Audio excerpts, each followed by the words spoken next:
Hi అండి. అందరికీ నమస్కారం. Welcome to my channel. ఈ వీడియోలో ఉద్యోగులలో వీరి ఆదాయం అనేది 12,00,000 లోపు ఉన్నా సరే ట్యాక్స్ కట్టాల్సిందే అండి. సో, ఇన్‌కమ్ ట్యాక్స్ చెల్లించాల్సిందే. మరి ఎందుకు? ఏమిటి? అనే పూర్తి సమాచారాన్ని వీడియోలో తెలుసుకుందాము.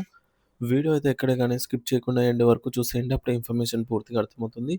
అలాగే వీడియో చూస్తున్న ప్రతి ఒక్కరు వీడియోకి లైక్ చేయండి ఫ్రెండ్స్. ఈ వీడియోని తోటి ఉద్యోగ, పెన్షన్ మిత్రులతో అయితే షేర్ చేయండి. కొత్తగా మన ఛానల్‌ని చూస్తున్నవారు ఇంకా ఎవరైనా సబ్స్క్రైబ్ చేసుకోనట్లయితే వెంటనే మన ఛానల్‌ని సబ్స్క్రైబ్ చేసుకోండి. సో, దీని ద్వారా నేను చేసే లేటెస్ట్ వీడియోస్ అన్నీ మీ వరకు రీచ్ అవుతాయి. ఇక ఆలస్యం చేయకుండా వివరాల్లోకైతే వెళ్ళిపోదాము. సో, ఫ్రెండ్స్ ఇక విషయానికొచ్చినట్లయితే ప్రస్తుత ఆర్థిక సంవత్సరానికి సంబంధించి ప్రభుత్వ మరియు ప్రైవేటు రంగ ఉద్యోగులు, అలాగే విశ్రాంత పెన్షనర్లు ఒక అత్యంత ముఖ్యమైన విషయాన్ని గమనించాల్సి ఉంది. సాధారణంగా మనందరిలో ఒక బలమైన నమ్మకం ఉంది. అదేంటంటే మన వార్షిక ఆదాయం 12,00,000 లోపు ఉంటే రూపాయి కూడా ఇన్‌కమ్ ట్యాక్స్ కట్టాల్సిన అవసరం లేదని. కానీ క్షేత్రస్థాయిలో ఉన్న ఆదాయపు పన్ను నిబంధనలు మరియు లెక్కలు చూస్తే మీ ఆదాయం 12,00,000 లోపు ఉన్నప్పటికీ మీరు పన్ను కట్టాల్సిన పరిస్థితి అయితే రావచ్చు.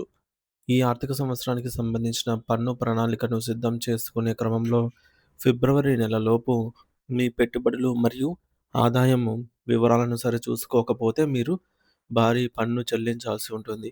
కేవలం ఒక చిన్న పొరపాటు లేదా అవగాహన లోపం వల్ల మీకు అందాల్సినటువంటి పన్ను మినహాయింపు చేజారిపోయే ప్రమాదము ఉంది. కాబట్టి ఈ వివరాలను ప్రతి ఒక్కరూ క్షుణ్ణంగా అర్థం చేసుకోవాలి. గత ఏడాది కేంద్ర ప్రభుత్వం ప్రవేశపెట్టిన బడ్జెట్‌లో ఉద్యోగులు మరియు పెన్షనర్లకు ఊరట కల్పిస్తూ కొత్త పన్ను విధానంలో న్యూ టాక్స్ రెజిమ్ కొన్ని కీలక మార్పులు చేసిన సంగతి మనకు తెలిసిందే. ఇందులో భాగంగా స్టాండర్డ్ డిడక్షన్ మరియు సెక్షన్ 87 కింద లభించే రీబేట్‌ను కలుపుకుంటే దాదాపు 12,00,000 వరకు పన్ను ఉండదు అని ప్రచారం జరిగింది. మరి దీనివల్లే దేశవ్యాప్తంగా లక్షలాది మంది మధ్యతరగతి పన్ను చెల్లింపుదారులకు గొప్ప ఉపశమనం లభించిందని అందరూ సంతోషించారు. అయితే ఇప్పుడు 2026 బడ్జెట్ ప్రవేశపెట్టే సమయం దగ్గర పడుతున్న తరుణంలో చాలామంది టాక్స్ పేయర్లు ఒక రకమైన ఆందోళన వీరిలో అయితే మొదలైంది. ఆదాయం 12,00,000 లోపున్నా కూడా ఆదాయపు పన్ను శాఖ నుండి నోటీసులు రావటం లేదా పన్ను చెల్లించాలని బ్యాంకులు సూచించడం వంటివి జరుగుతున్నాయి. దీనికి ప్రధాన కారణం మీ ఆదాయం ఏ మార్గాల ద్వారా వస్తోంది అనే విషయాన్ని సరిగ్గా మీరు గమనించకపోవడమే అండి. అవునండి. ఈ రూ. 12,00,000 ఆదాయపు పన్ను మినహాయింపు వెనుక ఉన్న అసలు మెలిక ఏంటో ఇప్పుడు మనం వివరంగా తెలుసుకుందాం. సాధారణంగా ప్రభుత్వం ప్రకటించిన కొత్త పన్ను విధానం ప్రకారంగా చూస్తే రూ. 75,000 స్టాండర్డ్ డిడక్షన్ మరియు ఇతర మినహాయింపులతో కలిపి ఒక నిర్దిష్ట ఆదాయం వరకు పన్ను సున్నాగా కనిపిస్తుంది. కానీ ఇక్కడ మీరు గుర్తుంచుకోవాల్సిన అత్యంత కీలకమైన విషయం ఒకటి ఉంది. మీ మొత్తం ఆదాయం కేవలం జీతం ద్వారా మాత్రమే వస్తే లేదా పెన్షనర్స్ అయితే పెన్షన్ ద్వారా మాత్రమే వస్తేనే ప్రభుత్వం చెప్పిన ఈ పూర్తి మినహాయింపులు మీకు వర్తిస్తాయి. ఒకవేళ మీ వార్షిక ఆదాయంలో ఇతర వనరుల నుండి వచ్చే ఆదాయం గనక కలిసి ఉంటే అప్పుడు మీ పన్ను లెక్కలు పూర్తిగా మారిపోతాయి. చాలామంది ఉద్యోగులు మరియు పెన్షనర్లు తమ జీతంతో పాటు బ్యాంకుల్లో ఫిక్స్డ్ డిపాజిట్లు చేస్తారు లేదా సేవింగ్స్ అకౌంట్లలో డబ్బులు దాచుకుంటూ ఉంటారు. వాటి ద్వారా వచ్చే వడ్డీ, కంపెనీల నుండి వచ్చే డివిడెండ్‌లు లేదా ఇతర పెట్టుబడుల ద్వారా వచ్చే అదనపు ఆదాయం గనక ఉంటే అది పన్ను పరిధిలోకి వచ్చే అవకాశం ఎక్కువగా ఉంటుంది. ఇక్కడే పన్ను చెల్లింపుదారులు పొరపాటు పడుతున్నారు. ప్రభుత్వం ఇచ్చే రూ. 75,000 స్టాండర్డ్ డిడక్షన్‌ను కేవలం జీతం పొందే వారికి మరియు పెన్షన్ తీసుకునే వారికి మాత్రమే అందుబాటులో ఉంటుంది. ఇతర వనరుల నుండి అంటే వడ్డీల ద్వారా లేదా అద్దెల ద్వారా వచ్చే ఆదాయానికి ఈ స్టాండర్డ్ డిడక్షన్ అనేది వర్తించదు. మరి దీనివల్ల మీ మొత్తం ఆదాయం 12,00,000 లోపే ఉన్న ఇతర ఆదాయ మార్గాలున్నప్పుడు మీరు పన్ను స్లాబ్‌లోకి వచ్చే ప్రమాదమే ఉంది. కాబట్టి మరొక ముఖ్యమైన విషయం ఏమిటంటే సెక్షన్ 87 కింద లభించే పన్ను రీబేట్. కొత్త పన్ను విధానంలో ఆదాయం 7,00,000 వరకు ఉంటే పన్ను పూర్తిగా రీబేట్ రూపంలో వెనక్కి వస్తుంది. స్టాండర్డ్ డిడక్షన్ కలుపుకుంటే ఈ పరిమితి ఇంకా పెరుగుతుంది. కానీ మీ ఆదాయం ఒక నిర్దిష్ట పరిమితి దాటినట్లయితే లేదా మీ ఆదాయంలో షేర్ మార్కెట్ల ద్వారా వచ్చిన స్వల్పకాలిక మూలధనం లాభాలు ఎస్‌టీసీజీ వంటివి ఉంటే అప్పుడు ఈ 87 రీబేట్ మీకు వర్తించకపోవచ్చనమాట.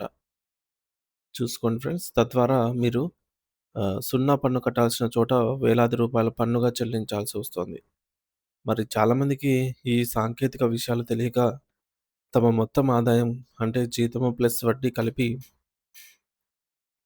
12,00,000 లోపే ఉంది కదా అని ధీమాగా ఉంటారు.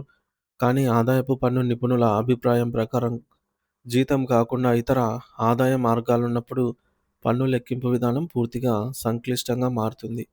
దీనిని మనం ఒక స్పష్టమైన ఉదాహరణతో అర్థం చేసుకుందాం. ఒక ఉద్యోగి యొక్క వార్షిక జీతం రూ. 9,00,000 అనుకుందాం. ఆయనకు ఇతర పెట్టుబడులు లేదా బ్యాంకు వడ్డీల ద్వారా మరో రూ. 3,00,000 ఆదాయం వచ్చింది. ఇప్పుడు ఆయన మొత్తం ఆదాయం రూ. 12,00,000 అవుతుంది. సదరు ఉద్యోగి ఏమనుకుంటారంటే ప్రభుత్వం 12,00,000 వరకు మినహాయింపు ఇచ్చింది కాబట్టి నేను ట్యాక్స్ కట్టక్కర్లేదని భావిస్తారు. కానీ ఇక్కడే అసలు చిక్కు ఉంది. ఆయనకొచ్చిన ఆ అదనపు రూ. 3,00,000 ఆదాయంపై పన్ను నిబంధనలు వేరుగా ఉంటాయి. మరి జీతానికొచ్చే పన్ను మినహాయింపులు ఆ ఇతర ఆదాయానికి వర్తించవు కాబట్టి దీనివల్ల 9,00,000 వరకు మాత్రమే పన్ను స్లాబ్‌లను బట్టి మినహాయింపు లభించవచ్చు. కానీ మిగిలిన మొత్తానికి పన్ను చెల్లించాల్సి రావచ్చు. అంటే మీరు ఊహించిన దానికంటే తక్కువ ఆదాయానికే 12,00,000 లోపు ఉన్నా సరే పన్ను పరిమితి ముగిసిపోయే అవకాశం ఉంది. సో, అంటే మనకు 12,00,000 రావాలి. కానీ 9,00,000 వరకే పన్ను పరిమితి ముగిసే అవకాశం ఉంది. సో, ఈ విధంగా చూసుకోవాలి ఫ్రెండ్స్. బడ్జెట్ నిబంధనల ప్రకారం పన్ను మినహాయింపును క్లెయిమ్ చేసే ముందు మీ ఆదాయం ఏ ఏ మార్గాల ద్వారా వస్తుందో ప్రతి ఒక్కరూ స్పష్టంగా తెలుసుకోవాలి. కేవలం జీతం మీద మాత్రమే ఆధారపడే వారికి ఈ రూ. 12,00,000 మినహాయింపు అనేది పూర్తి ప్రయోజనాన్ని చేకూరుస్తుంది. కానీ అదనపు ఆదాయ వనరులు ఉన్నవారు ఈ విషయం పట్ల చాలా అప్రమత్తంగా ఉండాలి. లేదంటే పన్ను కట్టడమే కాకుండా పెనాల్టీలు మరియు వడ్డీలను కూడా భరించాల్సి వస్తుంది.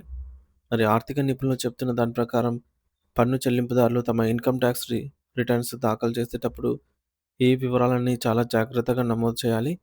ఈ మీ ఆదాయ వనరులను దాచాలని చూస్తే ఆధునిక టెక్నాలజీ సాయంతో ఐటీ శాఖ ప్రతి చిన్న లావాదేవీని పసిగడుతుంది. ఒకవేళ మీరు పొరపాటున ఇతర ఆదాయాన్ని చూపించకుండా ఐటీఆర్ ఫైల్ చేస్తే ఐటీ శాఖ నుంచి నోటీసులు వచ్చే అవకాశం ఉంది. మరి ఆ నోటీసులకు సమాధానం ఇవ్వడమే కాకుండా మీరు కట్టాల్సిన అసలు ట్యాక్స్‌తో పాటు అదనంగా పెనాల్టీలు మరియు చట్టపరమైన చర్యలను కూడా ఎదుర్కోవాల్సి వస్తుంది. కాబట్టి ముఖ్యంగా పెన్షనర్లు తమ ఫిక్స్డ్ డిపాజిట్లపై వచ్చే వడ్డీని మరియు ఉద్యోగులు తమ అదనపు వ్యాపారాలు లేదా పెట్టుబడుల ఆదాయాన్ని లెక్కలోకి తీసుకోవాలి. ఈ విషయంలో ఏదైనా సందేహం ఉంటే వెంటనే ఒక ఆర్థిక నిపుణుడిని లేదా చార్టర్డ్ అకౌంటెంట్‌ను సంప్రదించడం మంచిది. వారు మీ ఆదాయ వివరాలను బట్టి మీకు ఎంత పన్ను మినహాయింపు ఉంటుంది మరియు మీరు ఇంకా ఎంత పన్ను చెల్లించాలి అనేది స్పష్టంగా చెప్తారు. మొత్తానికి ఉద్యోగులు మరియు పెన్షనర్లు అందరూ గుర్తుంచుకోవాల్సిన విషయం ఏమిటంటే, నిబంధనలు మనకు అనుకూలంగా ఉన్నట్లే కనిపిస్తాయి కానీ, వాటి వెనుక ఉండే షరతులు చాలా ముఖ్యం. ఆదాయం రూ. 12,00,000 లోపు ఉన్నా సరే, మీ ఆదాయ వనరుల వైవిధ్యం మిమ్మల్ని పన్ను పరిధిలోకి తీసుకొని రావచ్చు. కాబట్టి ఫిబ్రవరి నెల ముగియక ముందే మీ ఆదాయపు పన్ను లెక్కలను ఒకసారి పునఃపరిశీలించుకోండి. సరైన అవగాహనతో ముందే జాగ్రత్త పడటం వల్ల మీ కష్టార్జితాన్ని పెనాల్టీల రూపంలో పోగొట్టుకోకుండా కాపాడుకోవచ్చు. ఆదాయపు పన్ను విషయంలో అజాగ్రత్త పనికిరాదు. అప్రమత్తతే మీ ఆర్థిక భద్రతకు మార్గం.